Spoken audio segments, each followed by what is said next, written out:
Mortal Kombat has been around for over 30 years with numerous games and hundreds of characters, stages and game modes that the fans have come to love.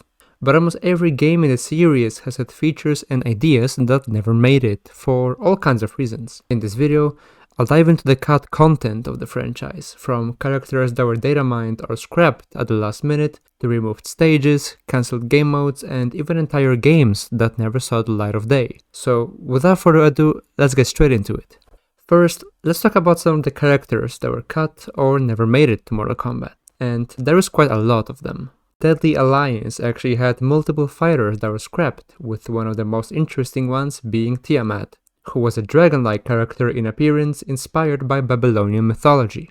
According to those legends, Tiamat was a goddess, often depicted as a sea serpent or a dragon, and the concept art seemed to reflect that look. It's unclear why Tiamat was scrapped, but it's likely that the design was later reworked into Reptile, who also has similar dragon-like elements in his later appearances. Another character that was cut from MKDA was Baphomet. The concept had him listed as an elder demon that possibly was meant to be a counterpart to the elder gods in the MK universe. Now, his name is obviously very closely associated with occultism and demonic symbolism, so it's no surprise that he was scrapped. For a series already surrounded by controversy in many countries, the inclusion of his character could have led to some serious trouble for the devs, so it was probably for the best he never made it to the games. Then we have the case of Zebron, a joke character made by the MKDA team. According to the description, he was a tall zebra in a tuxedo who supposedly led the Zebra Man race to freedom. His concept art was found in a crypt with a caption that read, "We'd never do a zebra guy." Or would we? Now, honestly, given Mortal Kombat's history with joke characters like Mocap or Meat, I would not be surprised if Zebron actually showed up in future games, even as a cameo or a background character. Hachiman was another scrapped fighter who was based on the Japanese god of war. His design featured a kendo mask and a lance, which could have actually led to a really unique moveset. It's not known why he didn't make it to the game, but the existence of his concept suggests that he was at least being considered. Additionally, there were other characters that never made it into Deadly Alliance, including Kai, Dairo, the Evil Masters, and the Sorceress. These were all featured in early concept art, but ultimately didn't make it to the final roster. Another character that I want to talk about is Belokk.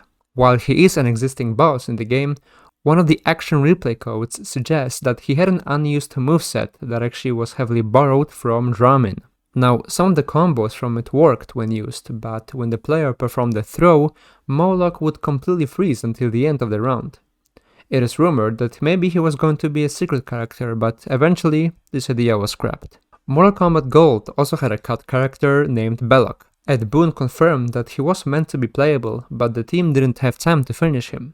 The developers at Eurocom even accidentally sent out images of him, leading fans to believe that he was meant to be an unlockable character. However, he remained absent from the final roster. Finally, Mortal Kombat Deception also had some characters that were cut during the development phase. These included Frost, Kitana, Dramin, and Nitara, who were already part of the series. While they were found in the game files, it's believed that they were intended to appear in the Conquest missions but were ultimately scrapped. Next up, I want to talk about some of the guest characters. I feel like every modern Mortal Kombat game has had a few pretty interesting crossovers, with MK1 being no exception and featuring characters like Homelander, Omni-Man, and Peacemaker. But Mortal Kombat 11 initially was going to feature a fan-favorite horror icon, namely Ash Williams from the Evil Dead franchise. In fact, certain players might remember the pop-up that appeared in the game when the first combat pack was announced, clearly listing Ash as one of the playable fighters coming to MK11. Not only that, but his name was also found in the files of the Nintendo Switch version, pretty much confirming he was planned. So what exactly happened? While nothing official was ever announced, most signs were pointing to licensing issues.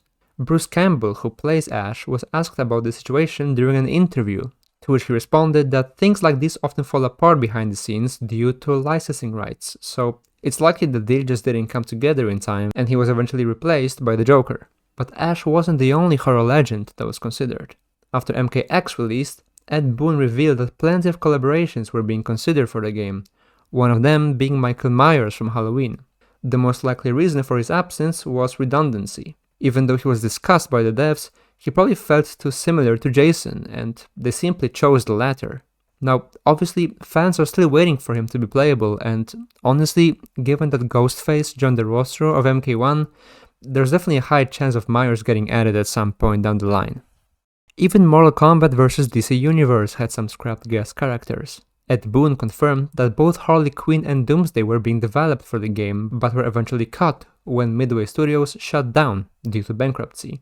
Originally, the plan was to keep updating the game with new characters, but when the studio was acquired by Warner Bros., those plans were scrapped and they never saw the light of day. But Mortal Kombat also had a history of stages that were cut, hidden, or never fully realized. Let's start way back with the original Mortal Kombat on the Super Nintendo. By using a Pro Action Replay, players could access a hidden stage known as the Throne Room, which was essentially a buggy version of the Courtyard. What made it stand out was the use of Goro's theme as the background music, and the fact that performing a fatality would cause the game to freeze completely. It's still unclear why this version exists. Maybe it was an early prototype or an alternate build of the Courtyard, but it definitely makes you wonder what it was originally meant to be. Mortal Kombat 3 included plenty of unused textures that offered a glimpse at several cut arenas. These included the rooftop hinted at by leftover roof assets, the street as suggested by a scrapped background car, and the temple, which featured an unused candle texture. But the most interesting one was the cave, a fully modeled and nearly finished stage. A Reddit user who claimed to have worked on its design even shared a video showing a sample fight in the arena, and honestly, it looked ready to go, yet for some reason it was cut right before release. Deadly Alliance also featured some hidden stages that never made it into the final game. One of them was a mysterious file called studio.ssf. It never appeared during gameplay, but based on the data mines, it seems like it was a motion capture studio, likely used for testing animations or internal builds. Another scrapped stage was the Senate of the Elder Gods, which was found in the PS2 files.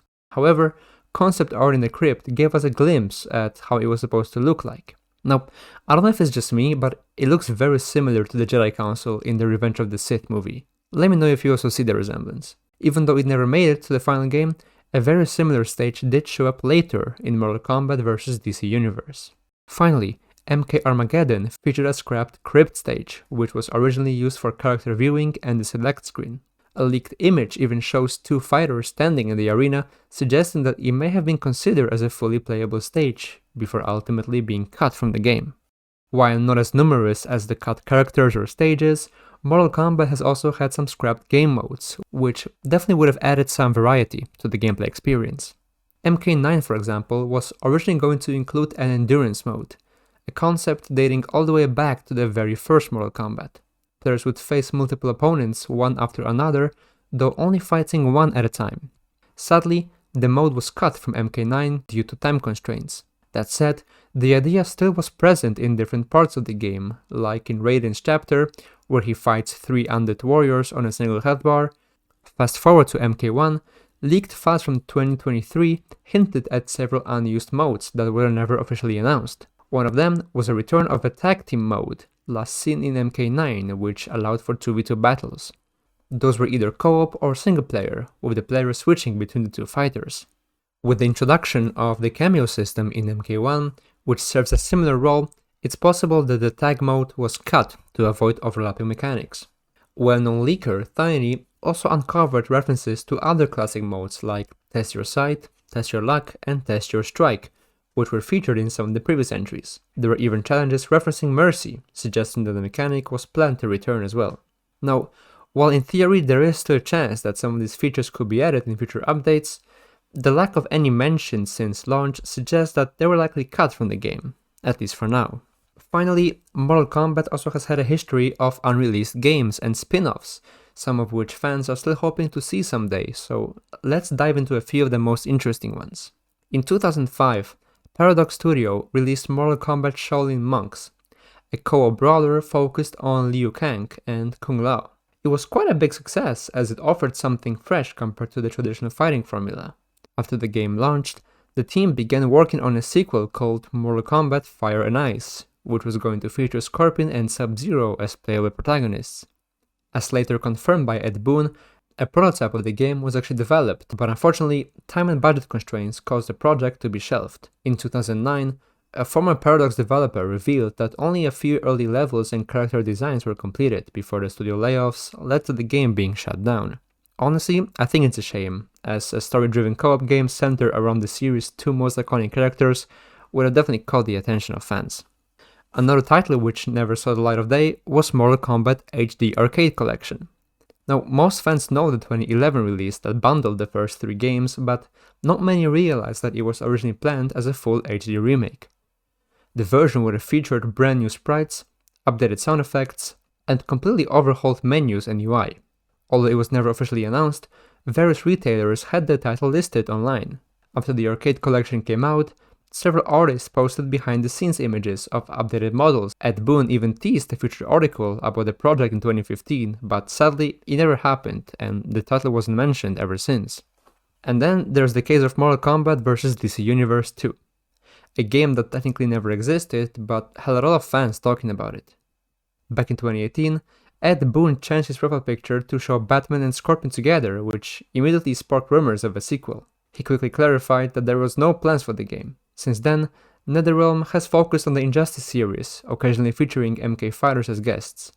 Still, the idea of a full-on crossover with a modern MK roster and a proper DC cast is something that fans would definitely want to see. So that is it for the video. As you could see, there was quite a bit to cover and I wouldn't be surprised if I missed some things, so definitely let me know in the comments if there's anything else that was cut, and let me know what you personally wish made it to the games. If you want to stay up to date with more gaming content, make sure to like and subscribe. Thanks for watching, and I hope to see you in the next one.